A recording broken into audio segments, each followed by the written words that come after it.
everyone. Thanks for joining the session today. I'm Becky. I'm just here to introduce our presenters. Our presenters today are Pam Grenier, Dora Simmons, Candace Linklater, Steve Berens, Mike Gibson, and Helene Estrada. And they're from the Southeast Resource Development Council Corporation Health Services. We're so glad that everyone could be here today, our presenters, and also those of you who are here to listen. So I'll let them introduce their presentation and their project.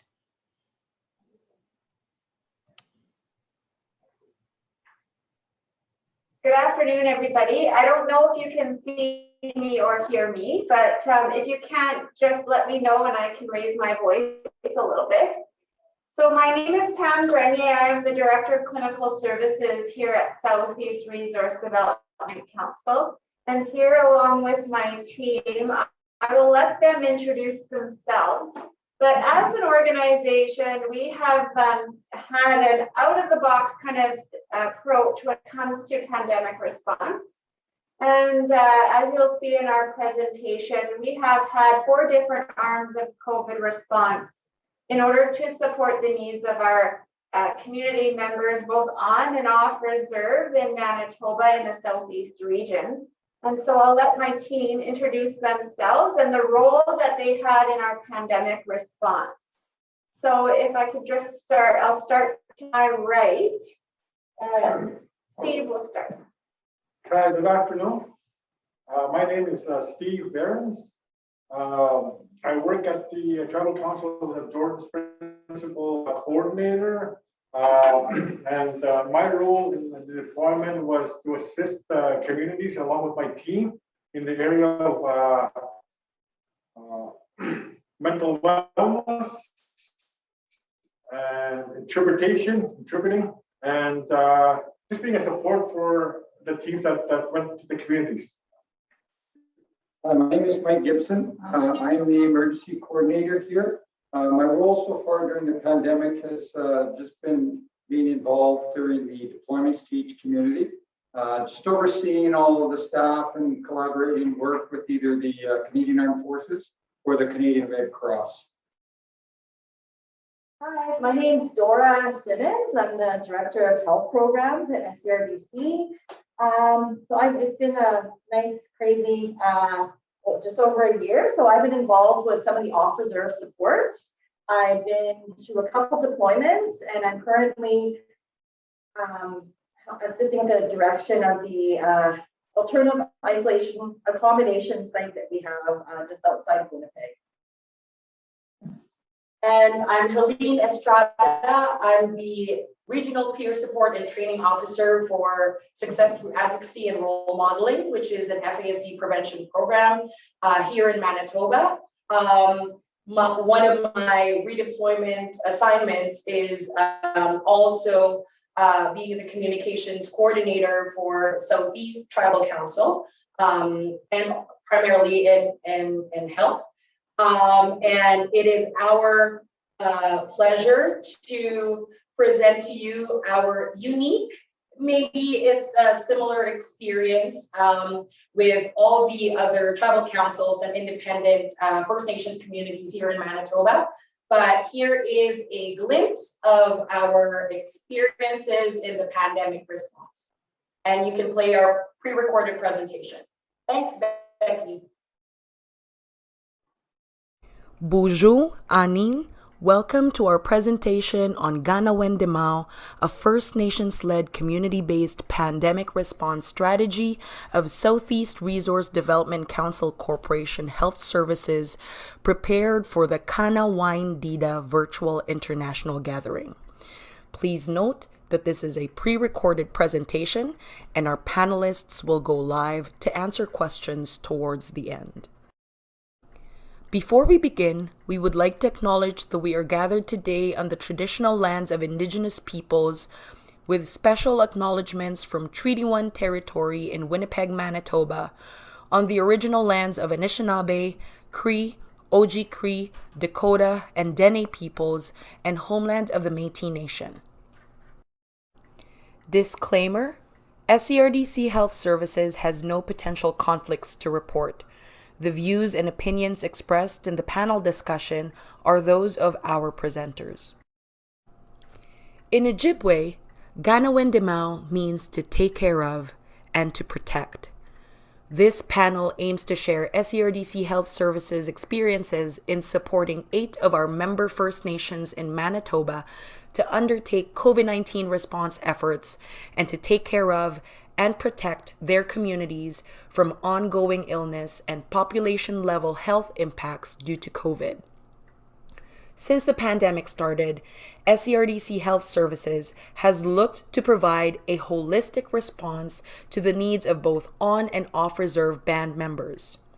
The activities related to our response plan were vital in addressing service gaps not provided by the mainstream health systems at a time when our members' health and overall well-being were already disproportionately impacted. This 4-arm pandemic response included collaborating with local and external government partners and stakeholders to support in-community response efforts for SERDC communities declaring a COVID-19 outbreak. We also supported off-reserve SERDC members diagnosed with COVID-19. Also, supporting isolation needs of SERDC members and other First Nations throughout the province of Manitoba through our alternative isolation accommodation, and supporting on-reserve vaccination campaign planning and rollout. This panel, consisting of our pandemic response team leads, will discuss key learnings, outcomes, and share stories of partnership and collaboration in times of crisis. Our panelists will walk you through our experiences of COVID-19 and the response that led to positive outcomes for SERDC Health Services and our First Nations partners. I have the honor to introduce our panelists from SERDC Health Services, starting with Pam Grenier, our Director of Clinical Services, Dora Simmons, Director of Health Programs, Candace Linklater, our Tribal Nursing Officer, who will be joining us at the live Q&A after this presentation, Steve Berens, Jordan's Principal Tribal Service Coordinator, and Mike Gibson, our Emergency Response Coordinator. And I'm your panel moderator, Helene Estrada, the Regional Peer Support and Training Officer for STAR FASD program. We will begin the panel discussion with the question, how did the pandemic affect the regular operations of our health team? I'll say that overall, once the world declared a pandemic, we immediately shut down operations, the regular operations of our health team, because many of our folks go into community to provide services. Our mandate is to provide advisory and support services to our 8 affiliated SERDC members. And so once a pandemic was declared, we shut down operations and solely focused on the pandemic response. And as a management team, we got together to sort out what our response was going to look like that would serve our members in the best way and most efficient way.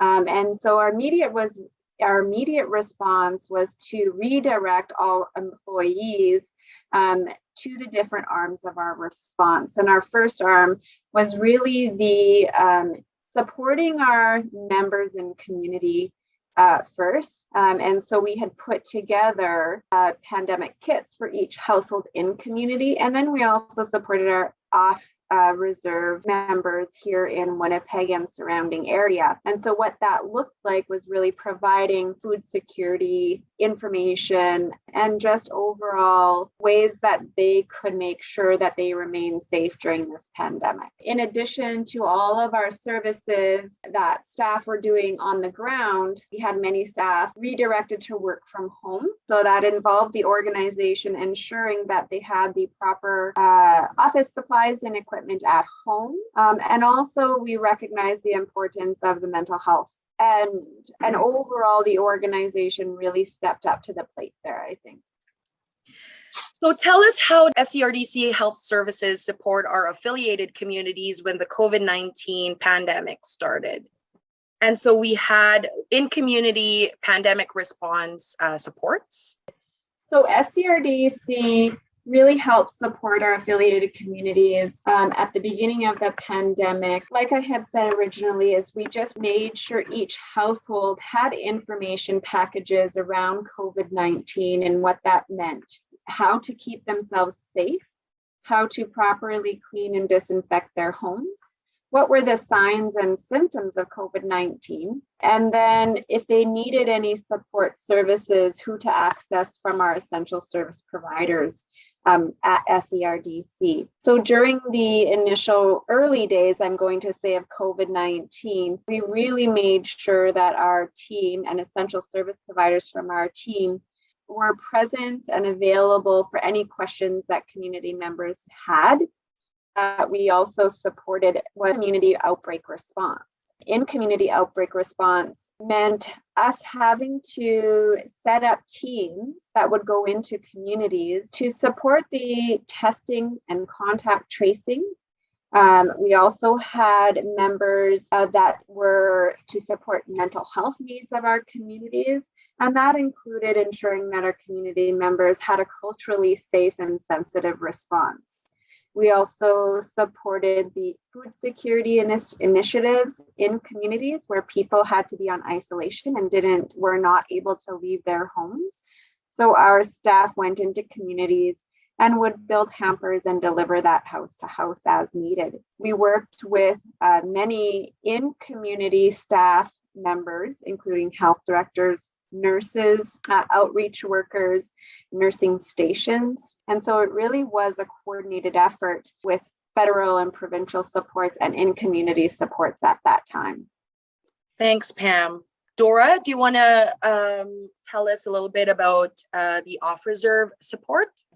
So our region has a lot of members who reside off reserve. So our Winnipeg region is the hub, but we also have surrounding municipalities around Winnipeg and larger urban centers like Selkirk. So what our tribal council did was supported food security and like Pam had mentioned, cleaning kits for our off-reserve members as well. We had a really good turnaround. So often we would get requests in the morning and we would have food security delivered and other supplies such as formula, baby supplies and whatnot delivered the same day, most like in the afternoon.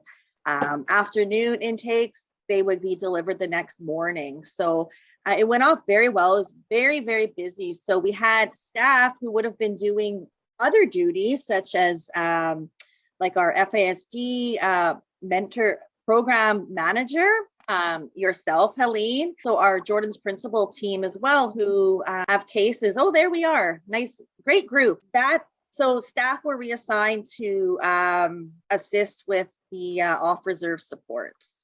Yeah, that was a really fun experience that we had, and we really worked together as a team and collaborated really well. What was really helpful to our members was the nutritional value of the food. So we gave fresh meat, fresh produce, fresh dairy, and we did have to give some canned goods as well, but it was like canned tuna, so different canned meats as well. And of course, some pasta and pasta sauces as well. But we ensured that what we were providing to our off-reserve members was low sodium, not a lot of sugar in it as well, just to meet the nutritional needs of our members. Thanks, Dora. Anyone want to add to our off-reserve support? I guess we just want to also thank Fish River for providing the fish for our off-reserve members. There was truckloads, thousands, I guess, pounds of fish was delivered to the site. And it was a great success because everybody came out. We actually ran out of all the fish that we distributed, and it was a good effort, a team effort from our organization, and also there was a lot of people that did come out and from all over. And so again, a big acknowledgement to Fish River for providing the fish for our off-reserve members. I have a follow-up question though. Are we still providing off-reserve support as of date? Yes, we are. Yeah. Yes. They're based on request from the community health director for off-reserve members that are in isolation, needing supplies while they're in isolation here in Winnipeg. All right. Then we can move on to talk about the alternative isolation accommodation. Yeah, for sure. So Southeast, based on the need of alternative isolation for our communities, we decided to come together and put in a proposal to help the Southeast communities. And by doing that, we started our alternative isolation accommodation site. Here you see on the screen the picture of a facility that we are using for AIA. At the facility here, we can accommodate Southeast members and non-affiliated First Nation members in Manitoba who may need to be in isolation because they are either COVID positive or a contact to a positive case. Additionally, we do support clients who are living with addictions as well. So at the site here, we have a full clinical team and support services, including mental health, cultural support, security, and housekeeping and all the necessary staff and human resources needed to run a 24/7 facility. And also medical transportation. And so I would say that we do have a staff of probably, Dora, how many staff do we have there now? A good estimate would be 40. I don't know offhand, plus our SERDC, I'm not including them, our SERDC staff who have been reassigned to work at the AIA. And then we'll move on to the mass vaccine clinic. Mike, how was your experience with the mass vaccine clinic rollout? My experiences so far with the mass vaccine has been challenging in the respects of so many different personalities, both trying to coordinate everything and in all of our involvement, especially with the Canadian Armed Forces and the Canadian Red Cross. You couple that too as well with all the different personalities that enter inside. We have a lot of people that have a lot of concerns, a lot of fear, a lot of questions. So it's very challenging in that respect moving forward. I think too, another challenge moving with these mass vaccine clinics, it can be very stressful on everyone that's involved. And I've seen it in amongst both the people that help us and within our own staff. What we try to do with that is we utilize a lot of humor while we're off site from here, just to try to break that down and try to keep everyone grounded so that we're not all getting stressed out, because it can be very stressful for everyone involved. So, so far it's been working.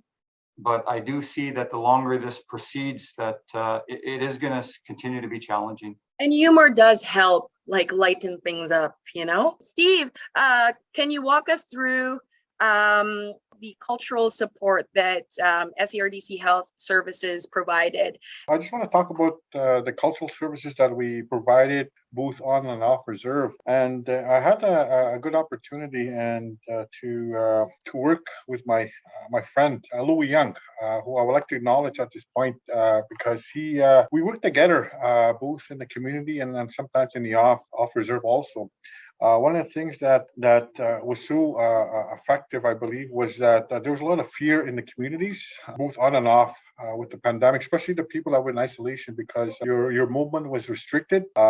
You couldn't see your family, but you could talk to them over the phone and so forth. And I think one of the things that we were able to do is that we were able to go on a local radio, and each community had a local radio. And this is where we shared our messages. And one of the things that we work well together is because he comes from a traditional background and I come from a Christian background, and our communities are either one or the other or so forth. And I think, and we were able to relay a lot of messages through that way from our view, and also just to give a lot of encouragement, because like I said, there was a lot of fear throughout the process, through the isolation. The unknowns were there. Like I said, we relayed a lot of our messages by the radio. It was, and we like to say, I think it was successful because everybody kind of listened in and there was nothing else to do. So we took that opportunity to give as much encouragement as we can. And we talked about a lot of history about about the pandemic, how our First Nations and in the world were hit by a lot of pandemics in the past, and we were able to do successfully overcome some of those pandemics. And I think, like I said, language had a big part in it because Louis and I speak the language, and we were able to express a lot of information in our own language. And I think that kind of eased, and we kind of had to go through that barrier of the communication, the language barrier also that was there. And I think, like I said, it was really at the beginning, it was a rough start, but as we got used to to the information that we were giving out to the communities, it became a lot easier. And what we also did was that we took a lot of question and answers over the phone, and we were able to kind of express a lot of information through. And the communities had a lot of questions because, like I said, they didn't know too much about COVID, and we had to make sure that and mental health was a big part of it because there's a lot of fear. Yeah, there was a lot of fear. Yeah.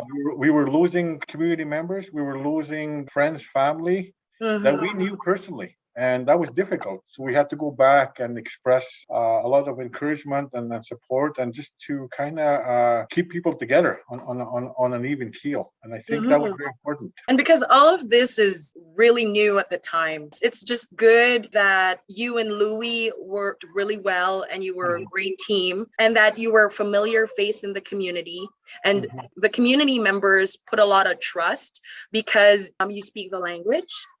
And that you were there to debunk some of the COVID myths and to reassure and be that friendly voice, be that friendly face in community. And it was really hard too, right? Because the communities were like on lockdown, and it was at the time like hard to have us like come in. But with the relationships that we have with our affiliated communities, we were able to support them in that way.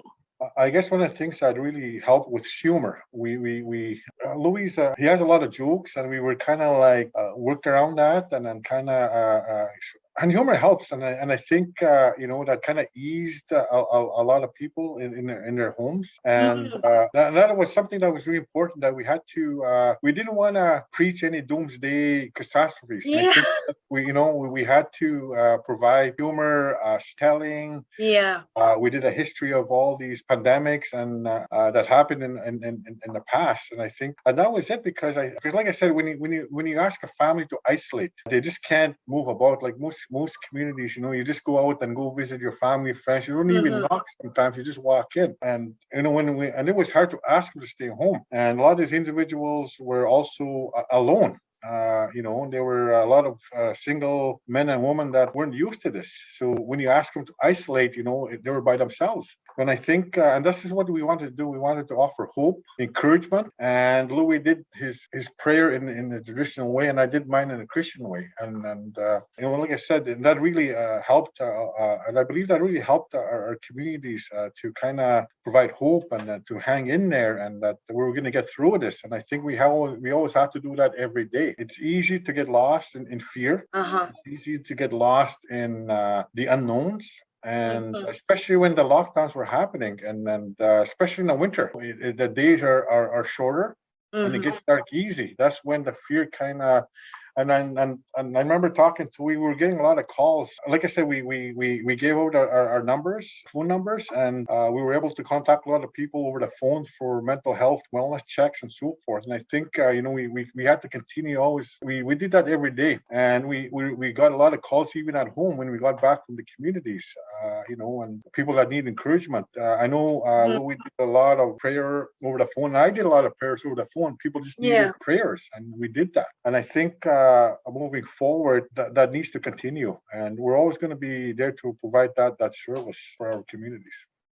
Thanks, Steve. So this is a question for all. If anyone would like to share their personal experience encountered during deployment, what is the biggest challenge that you'd experience while rolling out our pandemic response plan? Dora, go ahead. I'll touch base just on something that Steve kind of mentioned in his update was our people are very social. Steve had mentioned that people will just walk in. That's just our culture. They'll just walk into somebody's home without knocking. The band office and health centers are gathering places for our communities, and so are the schools for our children in the region. So to have those closed down was very, very difficult. And people struggled to comply with public health orders. So they were visiting like their aunties, uncles, grandchildren and whatnot. And it was very difficult to implement the various public health orders. Also the schools as well, to have them shut down abruptly. They're a meeting place, not only for children, but after hours, there's events that happen for the community.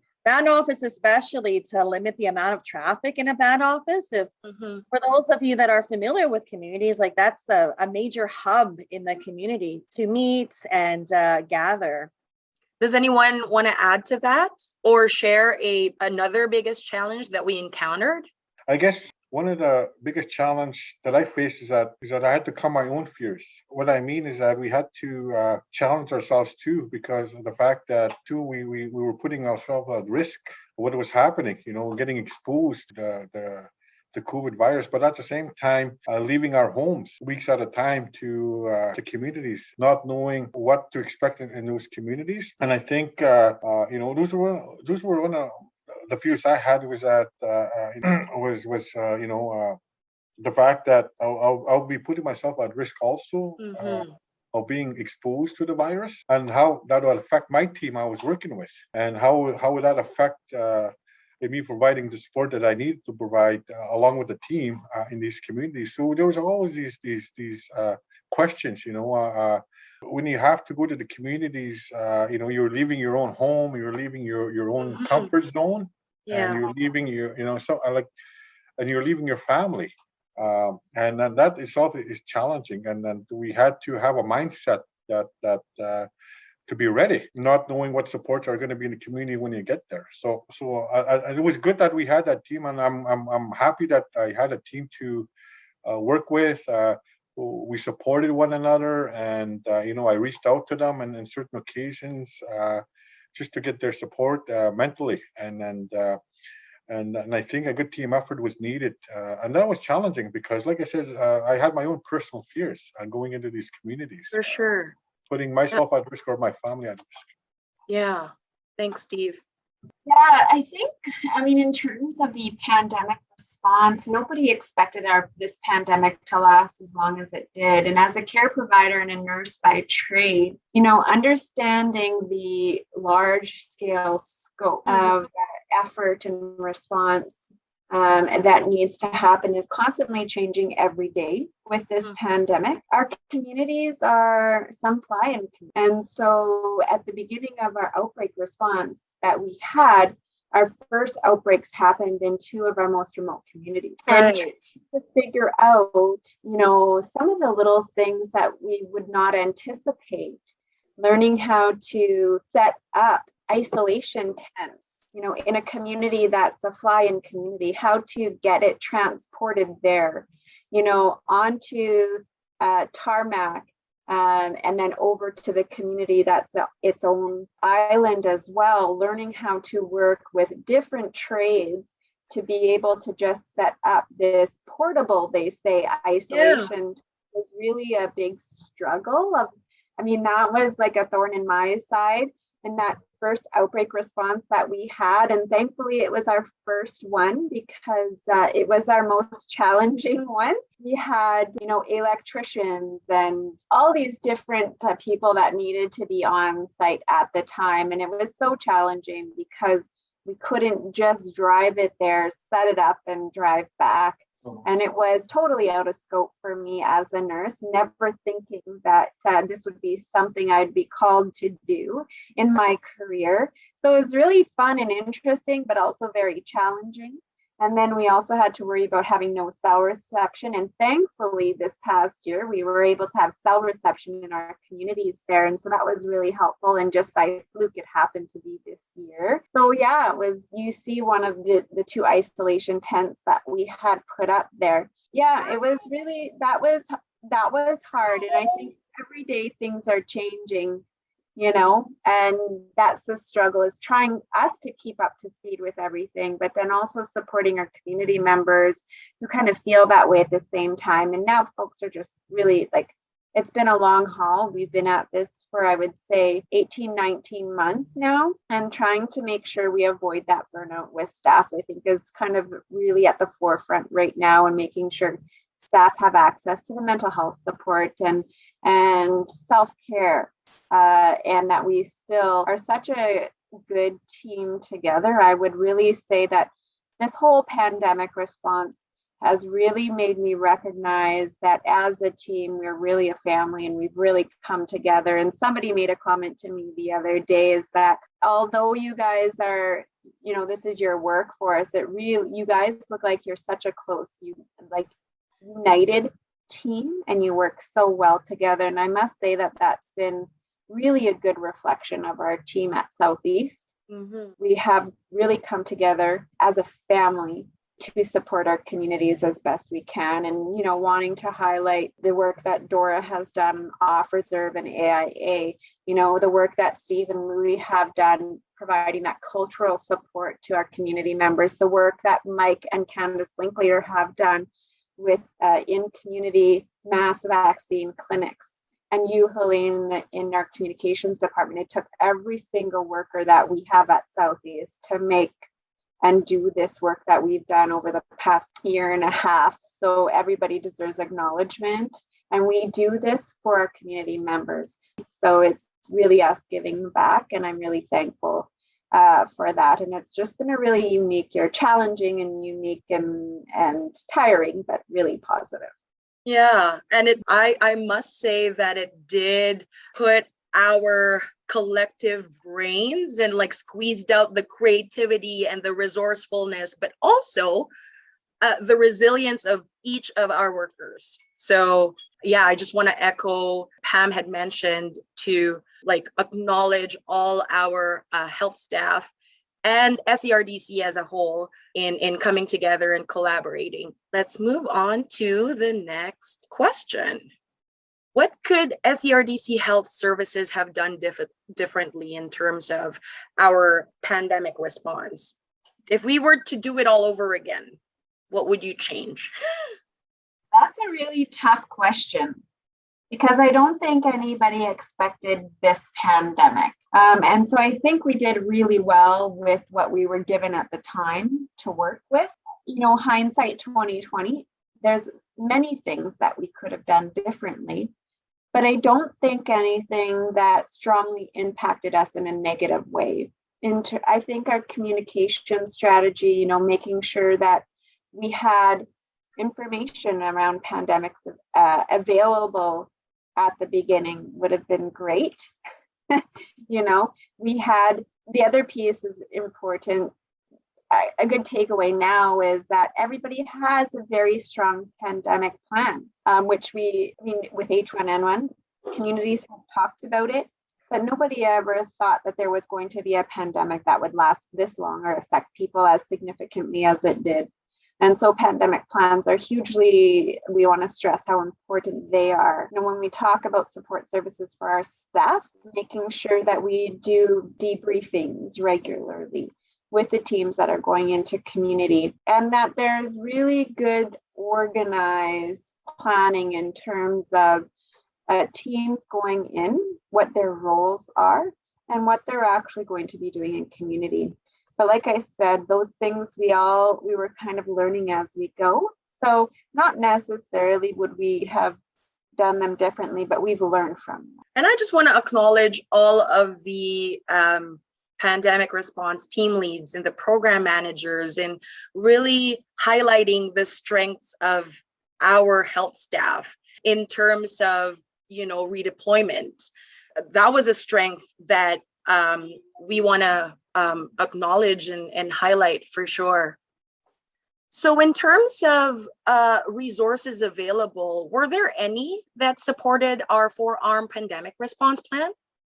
Well, I will talk. We had a lot of resources that were available to support our pandemic response plan.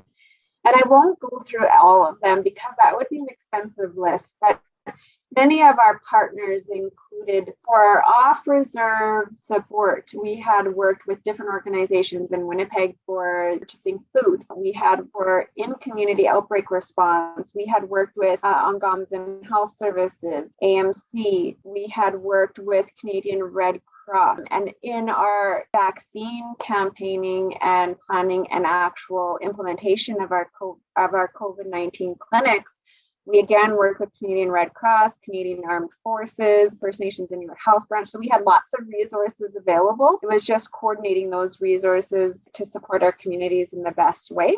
But we also had people donate food. We can't forget our big salmon donation where we had pallets and pallets of canned salmon. Looking at all of our programs that we had and who their partners were, we did link to those folks as well. So yeah. And if people, and if our audience are interested in a resource list, maybe we could provide that after the presentation. Yeah. I would be interested in seeing what that resource list looks like too. When that would be really lengthy. Yeah. Yeah, because I mean, even our printing, right? Like when you actually go, like Toronto Pharmacy, all of the resources where we got our supplies from, for communications, who had our printing and who did you use, Helene? Like there's so many that list can go on and on, but yeah, so many key players that contributed to the rollout of our plan. Are there partners that you want to acknowledge for the alternative isolation accommodation? Our board of directors, without them, like in their blessing. So there's a lot, and Indigenous Services Canada just for reading our proposal in a timely manner and getting back to us like over the Christmas break. That was huge. And our regional health authority, because we use our alternative isolation site is located outside of Winnipeg. So we are in our regional health authorities. We utilize their lab and some of their resources. Also, like our medical staff. So we have Dr. Barry Lavalley, who's made himself available to our clinical team here. So that's been huge. Yes, and that magnifies the relationships that we have with our partners, and they contributed so much on the success of our deployment and the rollout of our pandemic response plan. Could you share us success stories during deployment? Can we talk a little bit more of our success with AIA? Something unique that SERDC Health Services implemented was our harm reduction strategies and our managed alcohol support for clients that are living with addictions and needing to be isolating away from their families, away from their communities at our AIA site. And some of those successes come from there, where we have clients who are really suffering, not only losing loved ones during this pandemic, but then living with these addictions, coming into our AIA site, having the support of our cultural provider, our mental health staff, and being able to access harm reduction and manage alcohol programming while at the site. The success of keeping families together so that more harm does not come. And then from there, then linking them back to mental health and support services when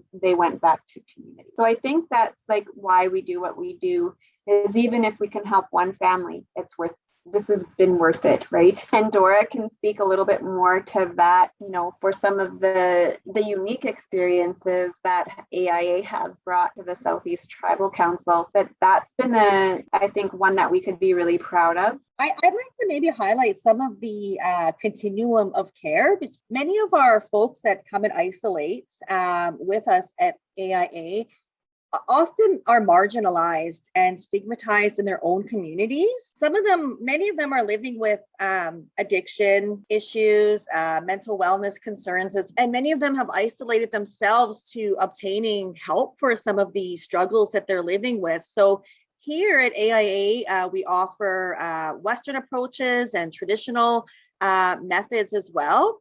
And what I find just great knowing that some of our folks that come here have accessed mental health therapy services, and they've wanted to, and that was their first time ever speaking with a therapist and having several sessions with our therapist.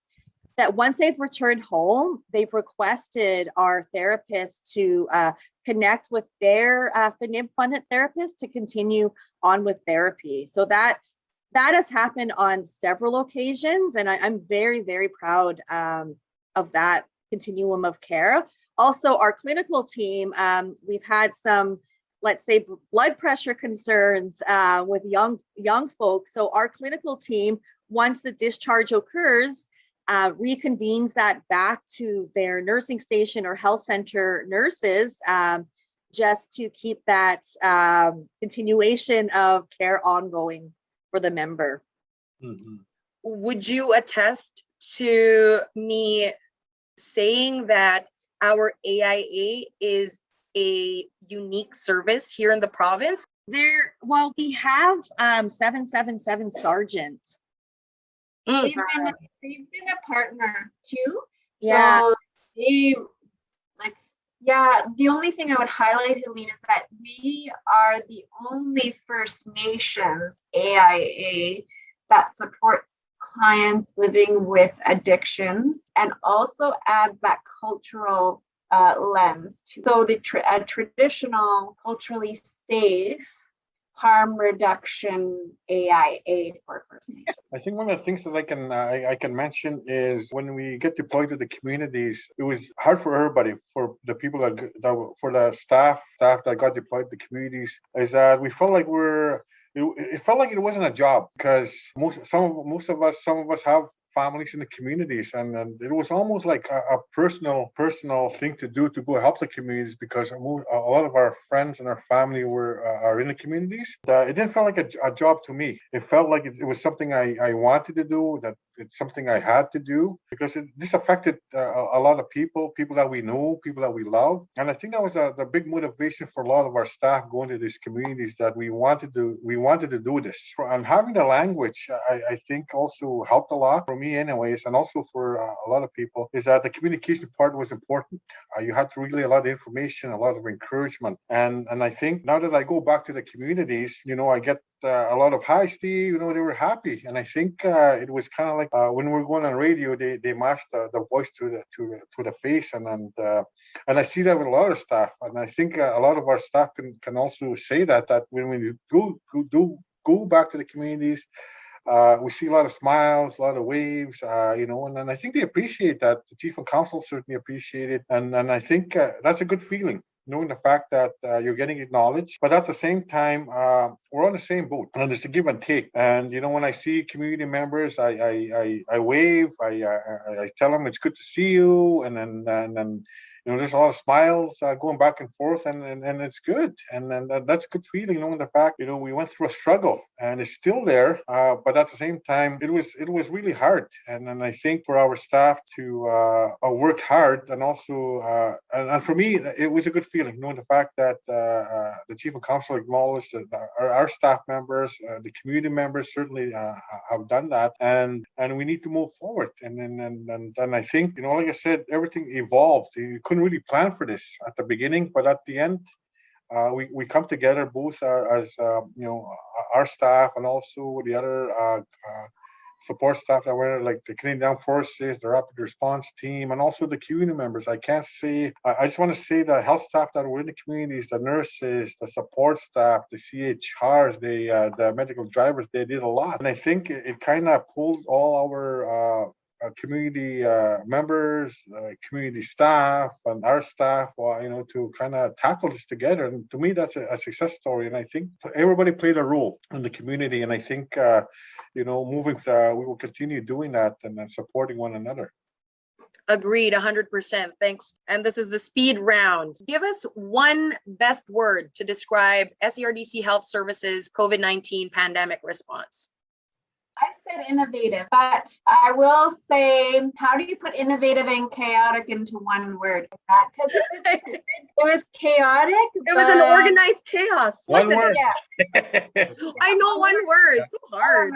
Because I really don't want to discount, but this hasn't been, and it's been very stressful, but it's been rewarding. Like I want to, talk about what Mike had referred to. This isn't all rose by any means. We did what we made do with what we had, and we just, yeah, like got it done.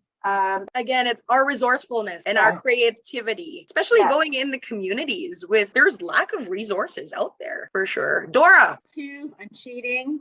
Okay. What do you have? I'll hyphen them if you'd like. So challenging hyphen adventurous. Make it one word.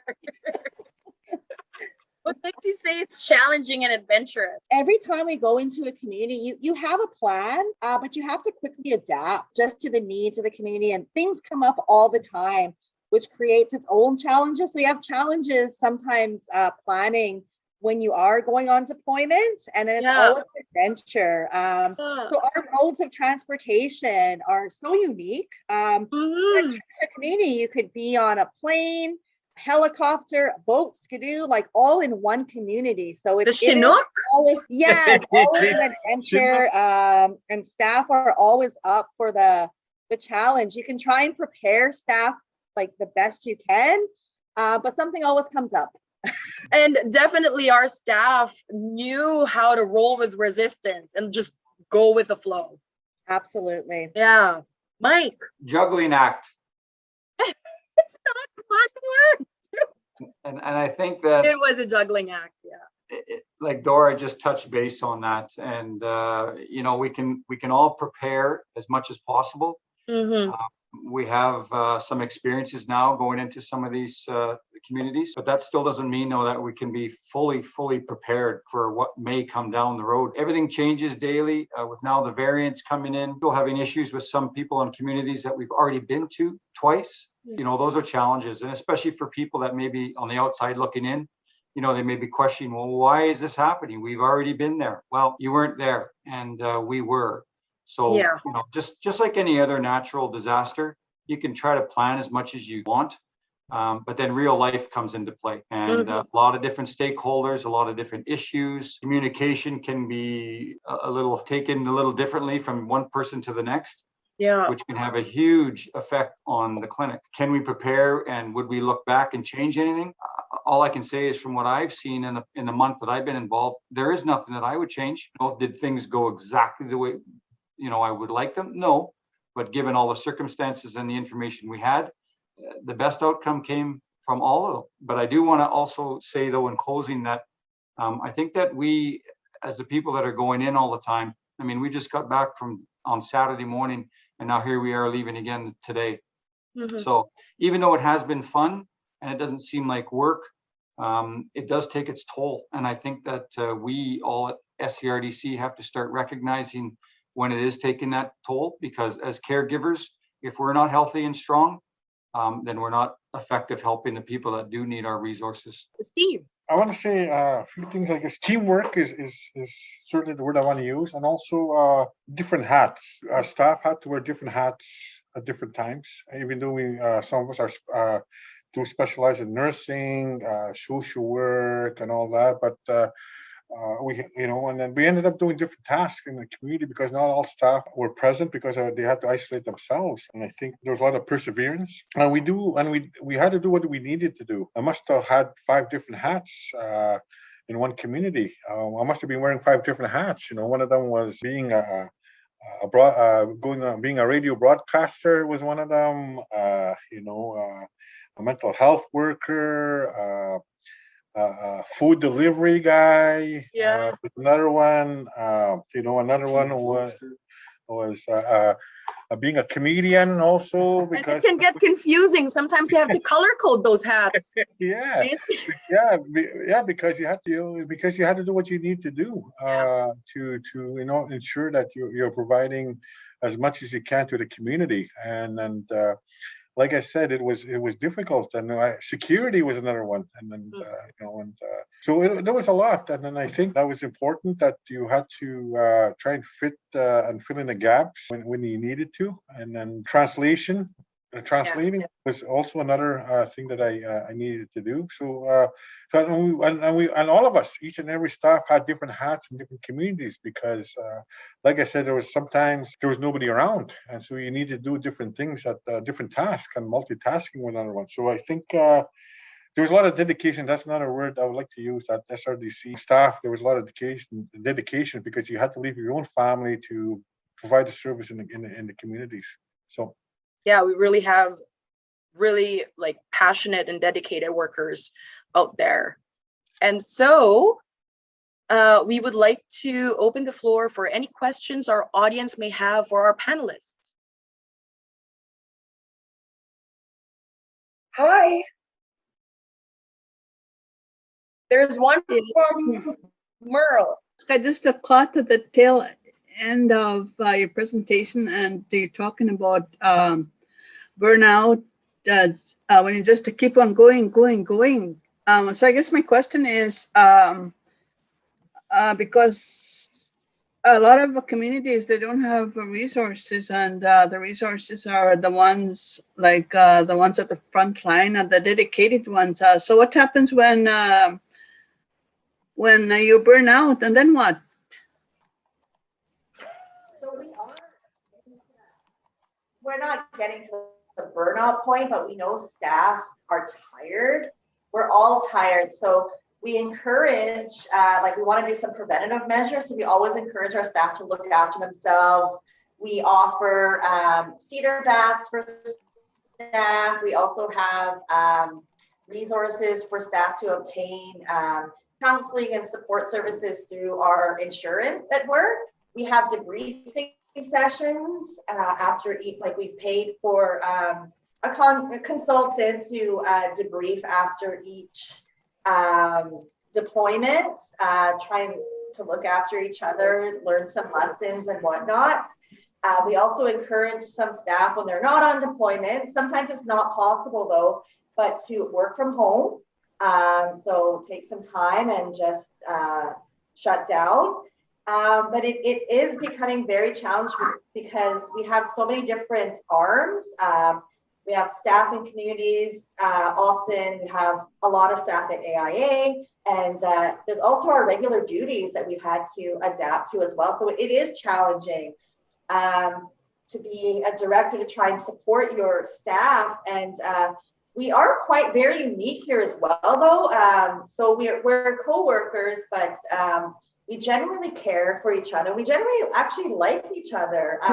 So we use a lot of like peer support to one another as well, because we can't take a lot of the stuff home to our families and discuss like what we've experienced and whatnot in communities. So it is hard though to have an effective balance, and we've been going at this for over a year now. So it's definitely something that has been coming up more and more as much as we've tried our best to prevent staff burnout and whatnot. So that's why we have to be creative and offer cedar baths during work. We have multiple smudges throughout the day at our alternative isolation site just to ground staff. But yeah, thank you. Okay, thank you. Are there any other questions from the audience?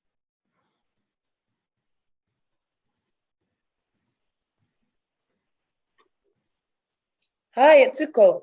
Hi, can you see me? Yes, we can see you. Well, thank you so much for the presentation, and I hope I didn't miss it. Well, I might have missed it, but the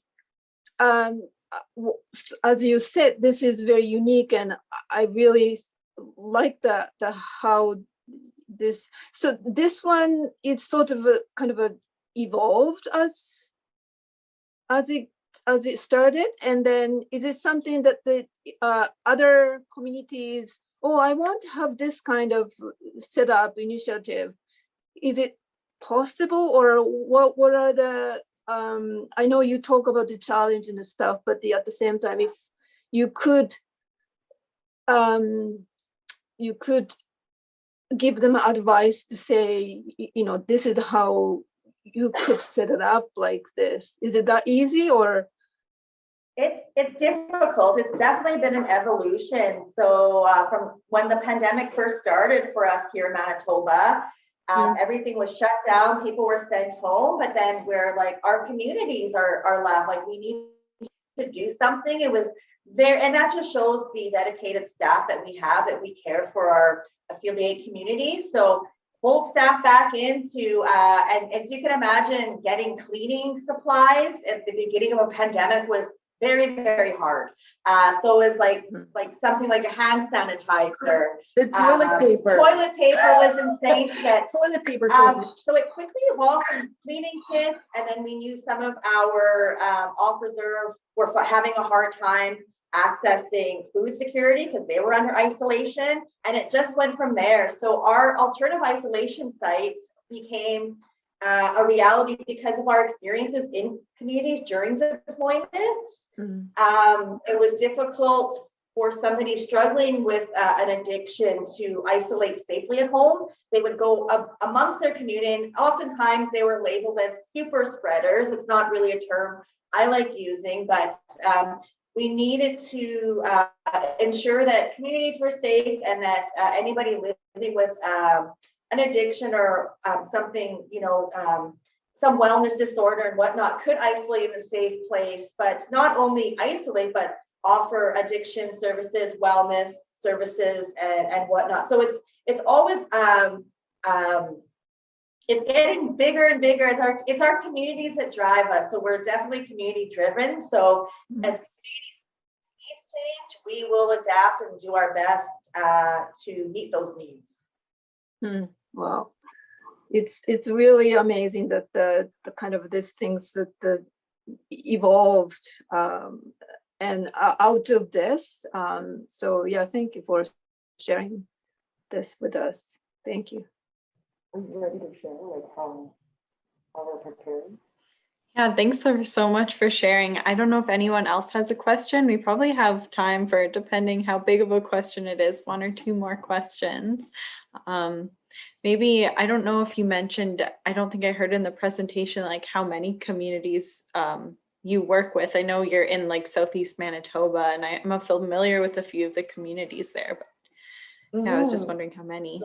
So we actually work with all in like communities across Manitoba at our site. Many of our nurses employed at SERDC will be part of the rapid response teams that get deployed to various parts of the province. At our isolation site as well, we've had not only SERDC members, but we've had members from across every region of the province.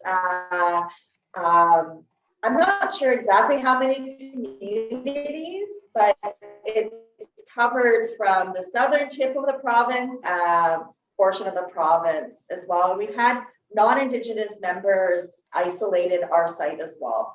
However, to answer the question specifically, is SERDC's members are Broken Head, Black River, Blood Vein, Berens River, Hollow Water, Little Grand Rapids, Poplar River, and Pangasi. Did I miss anything? You got it. Okay. Yeah, so 8 member communities under the Southeast Tribal Council. Yes, but it's not just exclusive to Southeast, yeah. Yeah, no, that's really great. And I guess kind of answers that last question too about kind of where these services can be available. Yeah, that's really great. Well, it's no wonder you're all stretched so thin then. Yeah, we are, but like we're all in this together because we have assistants for our deployments. Some of them were the rapid response team who may be in another tribal region will come and assist us as well. So if we have a request for some of our clinical team to assist in another region, as long as we don't have an outbreak in our community, we'll do our best to support that as well because we receive it as well. Yeah!